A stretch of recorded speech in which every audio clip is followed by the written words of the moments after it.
गुरु ओम तत्सत.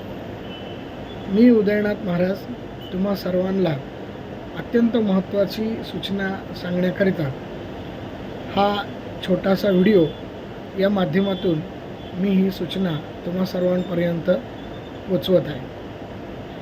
उद्या सर्वपित्री अमावस्या आहे.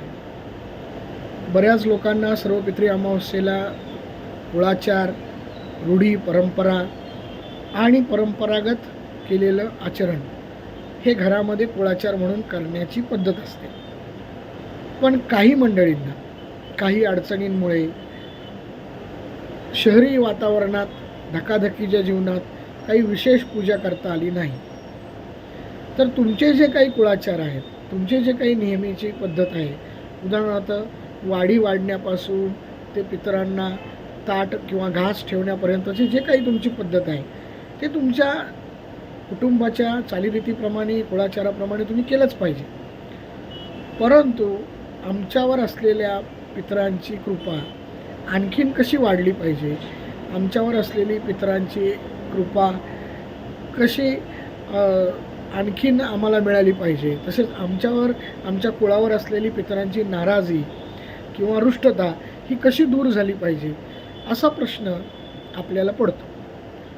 पितृबाधा ही एक दैवी समस्या आहे आणि ही समस्या सरासरी 100 पैकी 45 ते 65 कुटुंबामध्ये आढळते.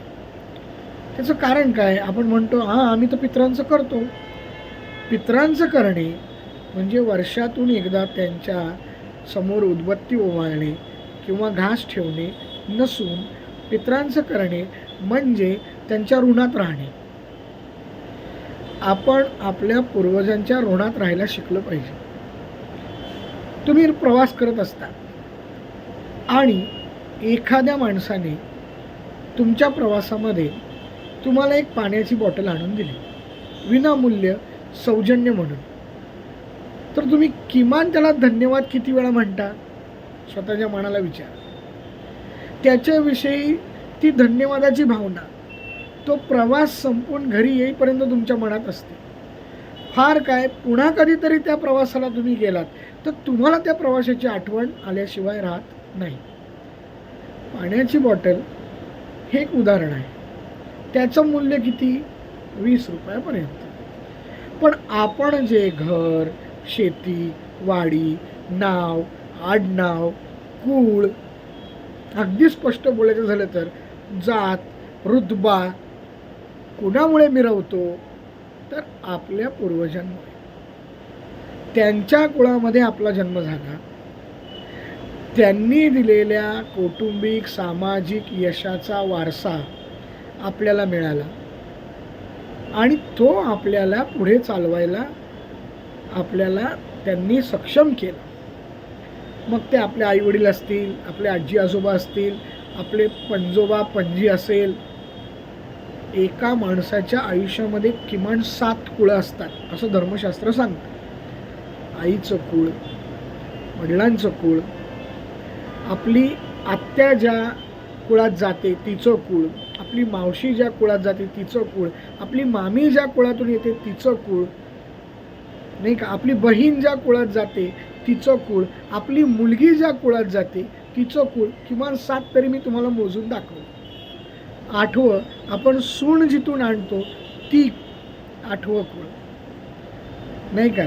आणि 9वं कुळ म्हणजे स्वकुळ, म्हणजे अर्थात आपल्या रक्तसंबंधातून तयार होणारी कुळ.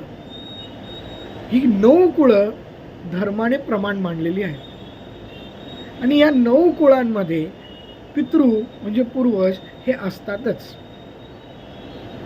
आणि याचा संबंध 9 कुळाचा थेट आपल्याशी असतो, लक्षात घ्या.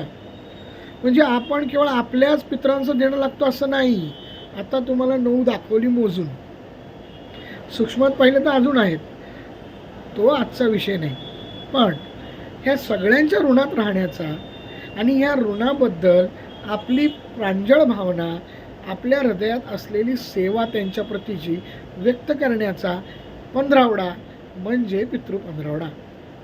आणि या पितृ 15वड्याचा शेवट हा उद्या होणार आहे. मग उद्या काय आहे? सर्व पितृ अमावस्या. सर्व पित्र म्हणजे माझी पूर्वज, माझ्या आईवडिलांचे पूर्वज नव्हे, तर ही सगळी जी 9 कुळं आता मोजून दाखवली, त्या सगळ्या पूर्वजांच्या प्रती आपण आपल्या मनातली श्रद्धा, आपल्या मनातलं आभार, आपल्या मनातलं कृतज्ञता व्यक्त करण्याचा दिवस म्हणजे उद्याची सर्वपित्री अमावस्या. म्हणजे आता तुम्हाला ही सर्वपित्री अमावस्या काय हे कळलं असेल थोडक्यात. मग उद्या आपण आपलं जे काही कुळाचार आहे, कौटुंबिक आचार आहे ते चालू ठेवायचं, ते नियमित करायचं. परंतु त्याच्या व्यतिरिक्त एक साधा, सोपा आणि महत्त्वाचा प्रयोग उद्या करायला विसरायचं नाही. आणि हा प्रयोग दर सर्वपित्री अमावस्येला केलात तर अतिउत्तम. मग तो प्रयोग काय आहे? मग मला स्तोत्र म्हणता येत नाही, मला आवर्जून पाठ करता येत नाही, मला गरुड पुराण वाचता जमणार नाही, मला आणखीन काही पितृशांतीचे प्रयोग जमणार नाहीत, काही हरकत नाही. आपला धर्म, आपलं धर्मशास्त्र सांगतं तुला ज्या पद्धतीनं जसं जमेल तशी पण तू तुझी पूजा केली पाहिजे. म्हणून पूजेच्या संकल्पनामध्ये सुद्धा असं म्हटलं जातं, यथा ज्ञानेन यथा कर्मेन यथा मिलितोपचारेन. आपल्याला स्वातंत्र्य दिलेलं आहे आपल्या पूर्वजांनी. प्रत्येक पूजेचं, प्रत्येक कर्माचं आपल्याला स्वातंत्र्य दिलेलं आहे. तर या पूजेमध्ये सुद्धा एक स्वातंत्र्य आहे. तुम्ही हे केलंच पाहिजे असं बंधन नाही. तुमचा जो नेहमीचा कुळाचार आहे तो तर तुम्ही केलाच पाहिजे, पण त्याच्या व्यतिरिक्त तुम्ही काय केलं पाहिजे ते मी आत्ता तुम्हाला सांगणार. बरं, ही पूजा कधी करायची? प्रातःकाळ. प्रातःकाळ म्हणजे काय? धर्मशास्त्र सांगतं प्रातःकाळ म्हणजे सूर्योदयापासूनच्या 10 घटिका. मग सूर्योदयापासूनच्या 10 घटिका कोणत्या? तर साधारणतः सूर्य जर सकाळी 6:35 उगवला असेल तर तेथून पुढचे 4 तास म्हणजे 10:35 तुम्ही उद्या पितृपूजा केली पाहिजे. आपल्या कुळातल्या पूर्वजांची सेवा ही तुम्ही या वेळेत केली पाहिजे उद्या. मग ही सर्व पित्री आहे, सर्वांजणांच्या बद्दल आपल्याला कृतज्ञता बाळगलीच पाहिजे, त्यांचे आभार आपण व्यक्त केलेच पाहिजे. तुमच्या कुळाचाराप्रमाणे वाडी वाढण्यापासून ते पितरांसाठी पान ठेवण्यापासून हे सगळं तुम्ही करा. तो तुमचा कुळाचार, कुळाची परंपरा, घराण्याची पद्धत जोपासा. पण त्याच्या व्यतिरिक्त मी प्रयोग सांगतो तो आता व्यवस्थित ऐका. काय करायचं? केळाच्या पानावरती प्रत्येकी थोडी थोडी डाळ, भात, भाजी, चपाती, भजी इत्यादी जे काही तुमच्या घरात बनणारे जे 7 जिन्नस जे वर्षात जास्तीत जास्त वेळा तुमच्याकडे बनतात ते तुम्ही बनवायचे. आणि हे जिन्नस तुम्ही तिथं पानावर मांडायचे. आणि हे जिन्नस मांडल्यानंतर त्याच्यासोबत दही भाताचा एक वेगळा, एक मूठभर, वाटीभर दही भात वेगळा तिथे ठेवायचा. आणि हे सर्व शाकाहारी पदार्थ आपण बनवून झाले की हात जोडून आपल्या सर्व पूर्वजांचं स्मरण करायचं. आणि कमीत कमी 5 मिनिटं डोळे बंद करून ओम आर्य माये नम हा जप करायचा.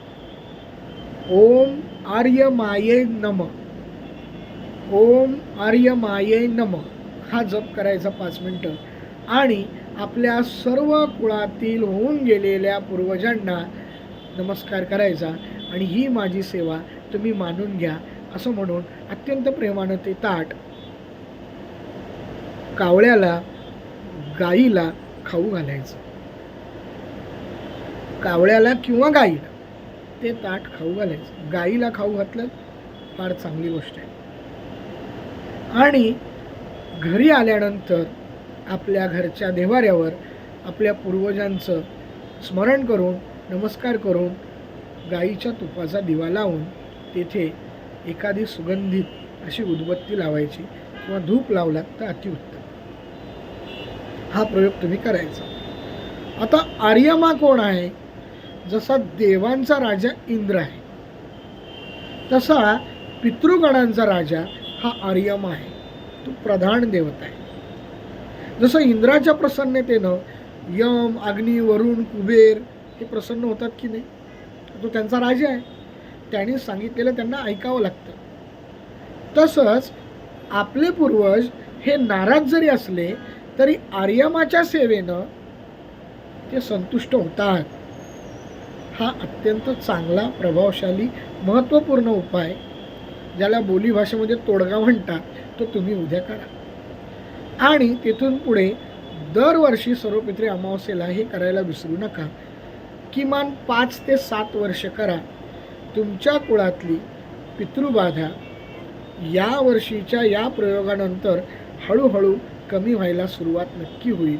वर्षभर तुम्हाला याचे अत्यंत चांगले अनुभव येतील. दर अमावस्येला सुद्धा हा तोडगा करायला हरकत नाही.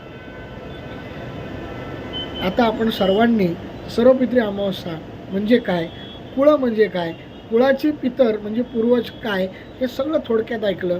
आणि हा आपला उद्याचा तोडगासुद्धा तुम्ही व्यवस्थित ऐकला असं मी समजतो. तो तुम्ही उद्या नक्की करा. आणि आपण सर्वांनी हा छोटासा व्हिडिओ पाहिलात, ऐकलात, याबद्दल धन्यवाद. तुमच्या सर्वांचा. उदयनाथ महाराज. गुरु ओम तत्सत.